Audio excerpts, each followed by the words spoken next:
Hello and welcome back to the Classically Chloe Show, where we talk about music and its effects on every aspect of our daily lives. I'm your host, Chloe Castillo, and I have another fantastic guest for you today, host of After Hours on Real America's Voice, and of course, the one and only Pimp on a Blimp, Primetime 99, Alex Stein. Great to have you back on the show. Thank you so much for joining us. Thank you for having me, Chloe. It's always a pleasure and privilege when I get to speak with you. Well, you're so sweet. This is going to be fun. Disturbing for some, I'm sure, myself included, probably you as well. So, kids, evacuate the room. Let's start jumping right in here. Before we talk about anything, I just want to get your reaction to this clip because it came across my feed, most unfortunately, and it was an absolute horror to see. And I just want to get your reaction. This is someone who is endorsed, or who endorsed rather, Jasmine Crockett. You're a Texan, Alex. I am too, and I know that we're probably both very glad to see that Jasmine Crockett did not make it in the primaries last night. But with Wait, that Chloe, I have to said, cut you off. I'm sick. Wait, Chloe, I'm sad because she would have been so easy to beat. Wait, you're actually happy that she lost? Yeah, I was so happy that Dan lost. I woke up and last night, we found out, but I'm sad. Ghetto Stiletto's gone. Like, this is not a good day for me. You're happy, but I'm not. oh my God, out of material here. That is a downfall, and I will say I'm a little bit concerned if the Democrats are going to be a little bit more, they're gonna think that they have something less radical, maybe vote that way. So I'm a little concerned, but beyond that, I'm at least kind of glad Texans were done with her, but I get it. So let's roll this clip of Cardi B. She has a new guitar solo she's been performing, if you will, on stage, and I want to get your reaction to it. Let's roll the clip.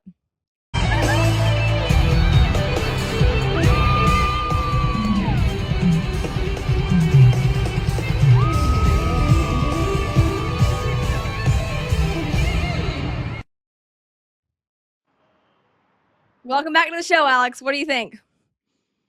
That was nasty. I had no idea it was going to be like that. Like when you said guitar solo, I thought maybe she was actually going to do some cringe guitar, solo.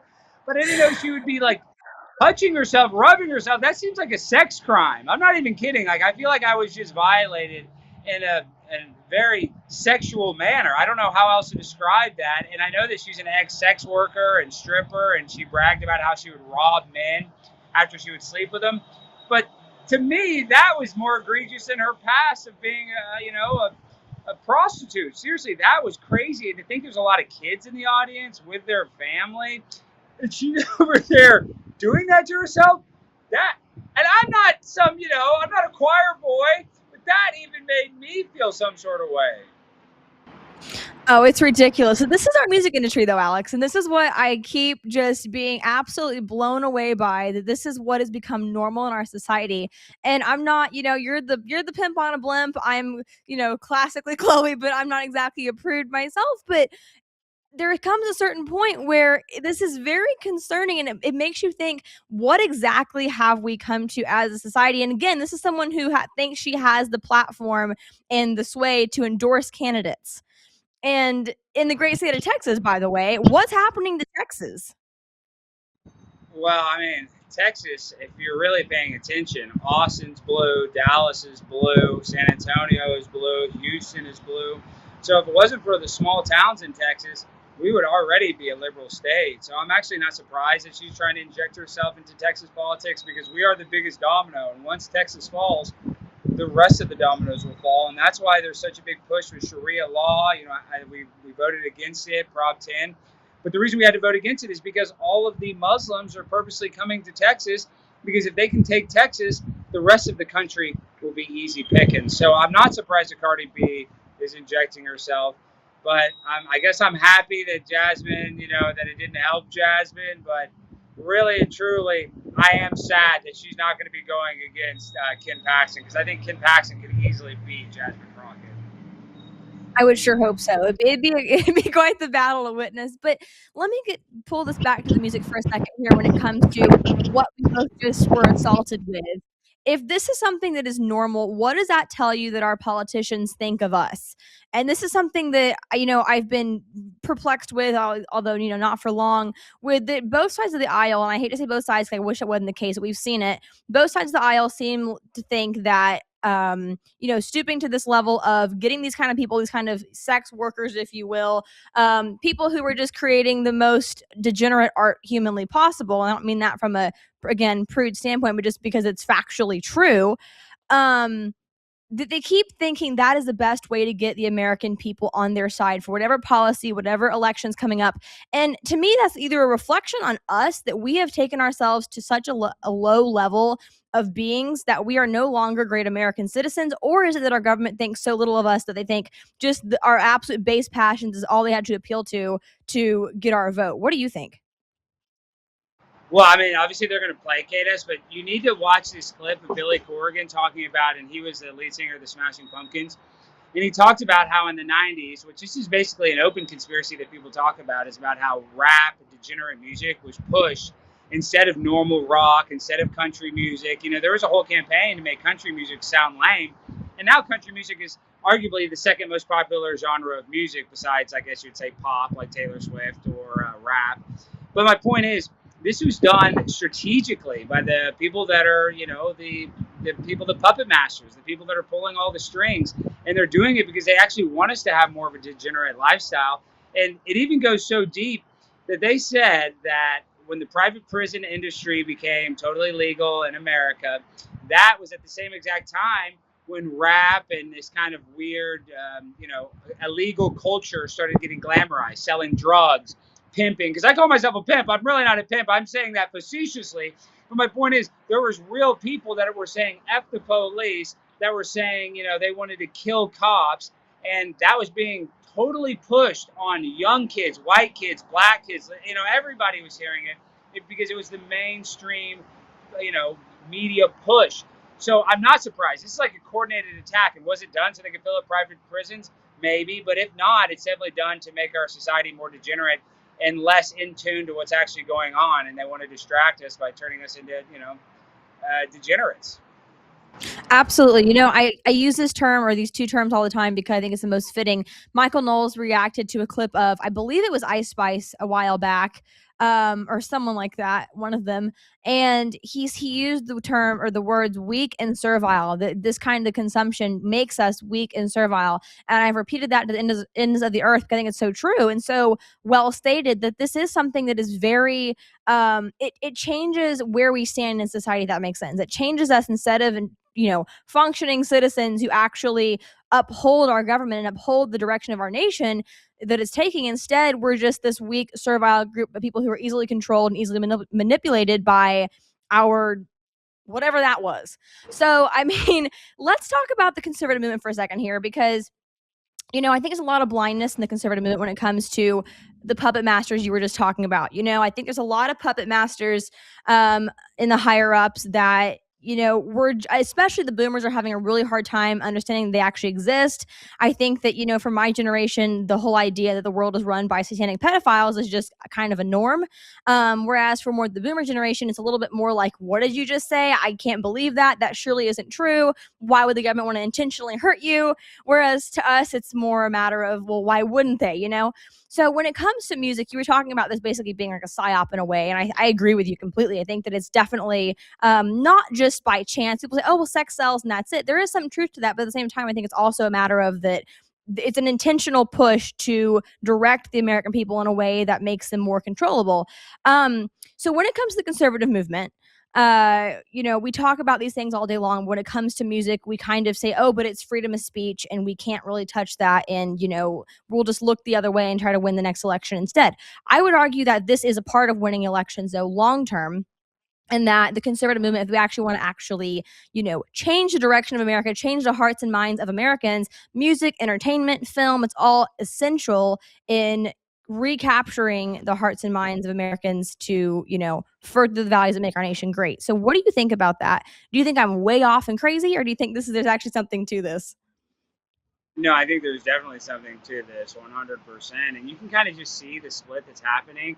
And it's done on purpose. It's done to weaken the winning party because before Charlie Kirk's assassination, I would have thought we kind of had the culture war won. I mean, literally, like everybody was on our side. It was cool to be conservative. And so now the biggest fight that we're having is conservative on conservative crime. So I think that this is done on purpose because they don't want us to have a strong political party. And I would say that they don't want us to have a strong, political party on the left either. They want the constant switch, a conservative president, liberal president.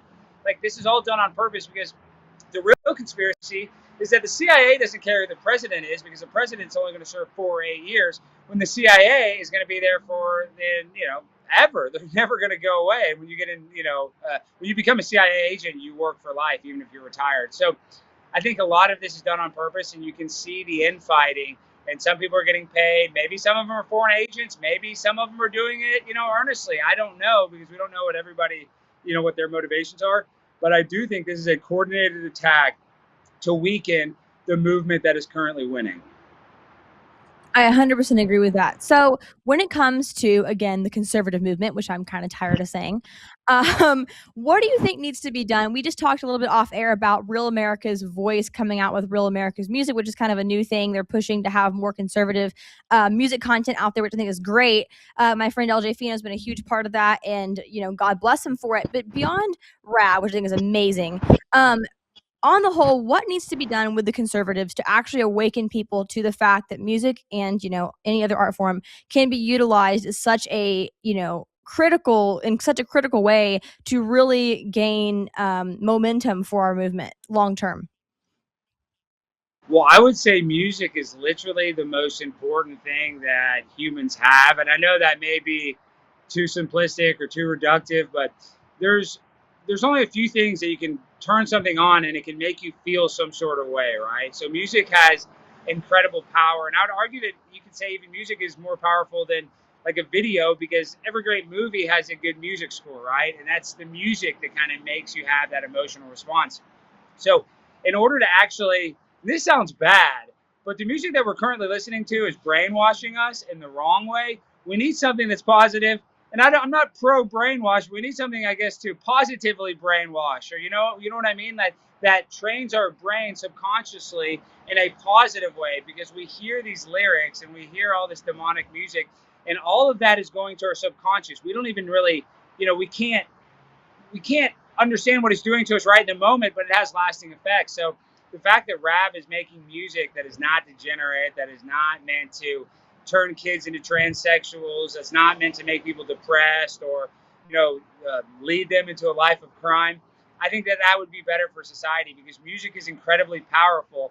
And we can watch minute-long TikToks, we can watch as many podcasts as we want, but nothing hits as hard as a good song. And I think that that's the God's honest truth. Like, every media that you have pales in comparison to a good song. Absolutely, Alex. Okay, let's do a quick ad break, and we'll be right back with more from Alex Stein in just a moment. When things go sideways, will you be ready? Meet the new Patriot Power Generator 1200, a solar generator that's lightweight with more capacity and more life cycles, and recharges twice as fast, all at a fraction of the price. In a blackout, power lights, TVs, medical equipment, even your fridge. No gas, fumes, or noise. It's safe to use inside your home. This is about peace of mind. To learn more about this amazing generator and get your free solar panel, go to Patriot TV Store and look for the solar generator banner. All right, Alex, thank you so much for joining us today. This has been fantastic. So let me get a couple more thoughts out of you before we let you go here. What do you think? Let's talk a little bit about, what we've seen happening coming out in the files, the Epstein files. I hate to really touch on this very much. I just want to get your thoughts when it comes to the art world, though. We see people like, and this is a rabbit hole, so let's just touch briefly, but we see people like, Maria, I'm going to butcher her name, Abramovich, I believe you say it, with her spirit. Yeah, with her spirit cooking. No, go for it. Well, okay, no, I'll tell you all about Marina Abramovich. Listen, Chloe, when you were a very young girl in 2016, well, really it was back 2015, I became dialed in. And I'm not saying Pizzagate was real, but now with the release of the Jeffrey Epstein files, and I wasn't, when I was getting this information, these were not Jeffrey Epstein's files. These were Hillary Clinton's leaked emails that got leaked because she had her own private server. And in these emails, they had all this weird coded language, but you could just say that, like, I can understand why people would say, "Oh, that's stupid." Maybe they just were splitting one slice of pizza between 7 people. Like, maybe cheese pizza isn't coded word for child porn. Okay, sure, I'll give you that. But what is not a conspiracy is the fact that they were hanging out with this woman named Marina Abramovich. Marina Abramovich is the most famous performance artist, arguably, to ever exist, because you and I might not know her that well, and I didn't know her at the time in 2016 before I figured out who she was. But she's famous for doing these spirit cooking events. And what she studied this guy by the name of Aleister Crowley, who is the world's biggest Satanist, the most popular Satanist. You can actually go. There's multiple celebrities that have won awards at the Grammys and have won Oscars where they thanked Aleister Crowley for the motivation to go win that award. So something that Aleister Crowley would do that Marina Abramovich kind of stole from is when these people that actually worship the devil, to them, like, they like being gross, like they like being nasty, they like disease, they like viruses, they like bacteria. And I know you're like, what are you talking about, Alex? You're really, going on a tangent. Well, Aleister Crowley would go at like these small gatherings where they would do weird stuff, and he would go around and he would smell people's breath.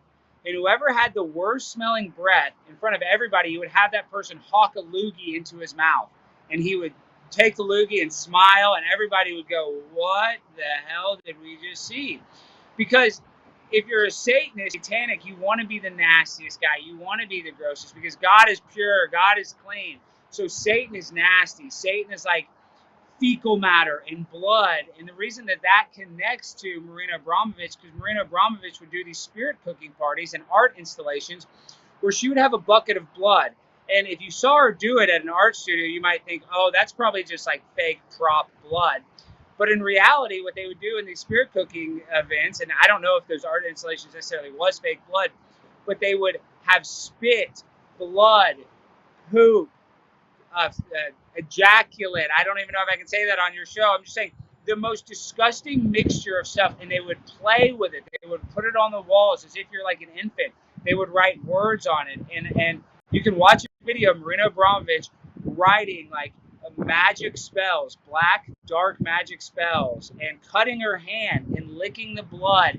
And literally, you imagine the most disgusting thing that you could do in front of somebody, other than, I guess, like, killing yourself. I mean, I guess that's the only thing that would be more extreme than what she does. A guy by the name of Bud Dwyer killed himself in front of everybody, and that's one of the most extreme things I've ever seen and humanity's ever seen. Well, she's second to that. She rubs the blood. They do rituals, and this is not a conspiracy. And she was in the emails going to private parties with John Podesta, with Hillary Clinton. Marina Abramovich was good friends with Bill Gates. Microsoft actually used Marina Abramovich for a Microsoft ad campaign that they got so much blowback that they actually had to cancel the campaign. So she's connected with Jay-Z and all of the, influential billionaires that rule the world.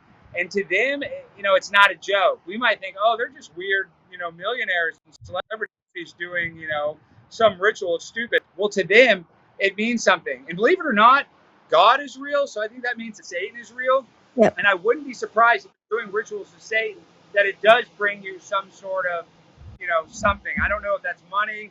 I don't know if that's sex. But I do believe that if you can do those rituals, it probably brings you, like, it has an ability to mess with the spiritual world, and it can give them what they want by, I guess, selling their soul. Absolutely. So with that said, I want to just bring this full circle here. So Maria, and thank you for that, because that is, I mean, it's disgusting and it's so perverted. It's beyond what most people want to believe is even a reality of our world, I think. I just want to make a point here and ask your last thoughts before we let you go. So Marina Abramovich, do I have it right? Yeah, Abramovich. Okay. Yeah, she's psycho. Okay, she is psycho. One of her like proteges or whatever is Lady Gaga. And Lady Gaga, who I would argue is one of the most disgusting artists that is out there, even though she's, a little bit of a has-been, still kind of not really. She still has quite a lot of relevance. Unfortunately, she is, right under her wing and has very openly participated in all of these things you just discussed. And I think it's important for parents to know, because I was launching Make Music Right, the organization, and I was doing a little bit of digging. Granted, I didn't go very far. It was kind of on the surface level, but still, of who these musicians are that we are actually up against, if you will. What kind of evil are we dealing with here? And right on the surface. You go to TikTok and you look up Lady Gaga and her latest abracadabra, whatever mess she had at the time.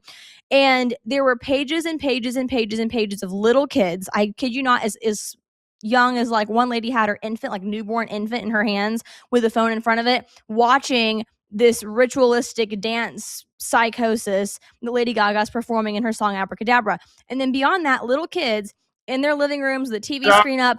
outside of my hotel. Now we have an ambulance. Now they know. They say the Satanists know that we're talking about them, Chloe, and they send an ambulance.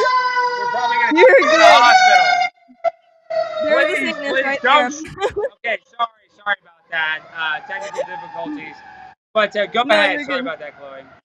No, you're totally good. No, but it's so interesting when you have these little kids who are in toddlers, 6 years old and under, and then this infant child who their parents are recording them proudly dancing and trying to copy the moves of Lady Gaga as she sings this kind of stuff. You had to understand these are the kind of people who are connected to people like Marina. And also, you mentioned Fecal Matter. I think you meant literally, but there's also a designer named Fecal Matter who designs a lot of Lady Gaga's outfits, if you will. Massive Satanist. Look it up. It's disgusting, the most perverted stuff ever. So, last thought from Alex, what would you tell parents who think this is just art? I've heard it from congressmen before, actually, on our side. I ask, hey, what do you think about the music Gen Z consumes? Oh, it's just entertainment. So what do you say, Alex? Just entertainment, or is there something deeper here? And what would you say to parents? Well, there's definitely something deeper, but I am a First Amendment free speech absolutist. So I guess, I don't know how porn falls under free speech because I think porn is a plague on society, but somehow that falls under it. I'm not really pro porn at all. I'm not pro porn. But when it comes to Lady Gaga, when it comes to how we're being influenced by music, I just wanted to just give you a little rundown too about Lady Gaga. Lady Gaga was on an MTV show. I forget what it was called. I think it was called Boiling Points. And if you see her on that TV show, anybody that's never seen Lady Gaga, you need to see her because this is when she was in college and she was playing music at coffee shops. And she looked totally different. She was just kind of, light skinned, I would say almost pale. She was just wearing normal clothes, kind of looked like a hippie, kind of like a 90s rock, kind of like, I can't think of the artist, but like Courtney Love is a terrible comparison, but kind of that vibe. And I think that, it's kind of proven that she was involved with her husband's death, Kurt Cobain. But that's another topic for another day. I want to get back to Lady Gaga. So my point is this. Before Lady Gaga got famous, her roommate and best friend is the one that was into fashion and design. And she died by falling off a building in New York City.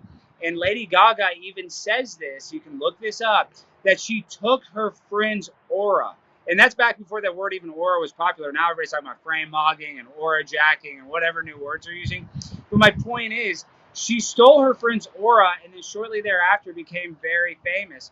Some people think that she sacrificed her friend. Now, I don't know. I don't have any evidence for that. But Lady Gaga is a perfect example of selling your soul because if you see how she started, she was just kind of a normal looking young girl with still light in her eyes. And now you see her, she's wearing like meat suits and just trying to be so edgy for edgy's sake, just to be the edgiest person in the room. So we should be a little worried, and especially if Lady Gaga. Now I asked her dad goes on Fox News and is a conservative, if her daughter, if his daughter, worships Satan, and he's like, no way. But I don't think Lady Gaga would tell her dad if she worships Satan, and there's a lot of weird inconsistencies when it comes to how she got famous. And sure, you can say she's talented, but there is another conspiracy with music is that these people know what chords and what harmonies and what melodies are pleasurable for the human ear. Like they studied this in the 60s with MK Ultra experiments. They've done all kinds of experiments. So they can actually scientifically tune music knowing or having a good idea if it's going to be a hit or not. So they can artificially create these pop stars. And I think Lady Gaga is a perfect example. And Katy Perry's another one. A girl that came from a very Christian household. I think both of her parents are, I think they're ministers. I think her mom is a minister or something like that. But her first song was, I kissed a girl and I like it. I know I'm singing that wrong, but it was all about being a lesbian, and that song blew up. So Lady Gaga had a similar trajectory of Katy Perry, where they make this weird music and it becomes so popular with young girls. And it just kind of leads them, just like how the rap music would lead young black men into committing crimes. the Lady Gaga and the Katy Perry songs are leading girls into lesbianism and drugs and, Lord knows what. So I think this is a serious threat. But what it comes down to is the parents are in charge of our kids. And, you just got to try to steer them in the right direction, because it's impossible in this digital media era that we live in where you're not going to see this stuff. I'm sure you grew up a little bit way too fast. But if you have good parents to give you, I guess, some sort of perspective on what you're seeing, that is the true thing that can save a kid and make sure that their life does not go to hell in a handbasket. Absolutely. Well, Alex, thank you so much for joining us. I truly appreciate you. This was a blast as always. Where can my audience find you, and where can they keep up with the latest things you're up to? Guys, you guys got to watch After Hours with Alex Stein, Real America's Voice. We're on 10 p.m. Central, Monday through Friday. I got to get you on the show, Chloe. You got to come on soon. I'm going to hit Do you it. up. And support Chloe by supporting Rav. Like, we got to make some more music. We got to change the culture so it's not so demonic and not so much Marina Abramovich. It's and everybody that watched this episode that doesn't know what I'm talking about, and I know I sound a little crazy because I am crazy, but I'm not as crazy as the people that I mentioned. So please fact check me on anything I said in this episode, and you'll find out for yourself how evil some of these people in the world are. Oh, it's quite the rabbit hole. I think it's worth traveling though if you want to see what's happening in America. So Alex, thank you again so much. Great to have you. It's always a pleasure. Talk soon. Thank you so much for watching this episode. Please subscribe to the Classic Chloe Show on Rumble, YouTube, and Spotify. Please also check out my Instagram, classically_Chloe on Instagram, and all other platforms as well. Please check out Make Music Right and MakeMusicRight.com to learn more about the music movement changing America's cultural landscape. See you next week. God bless.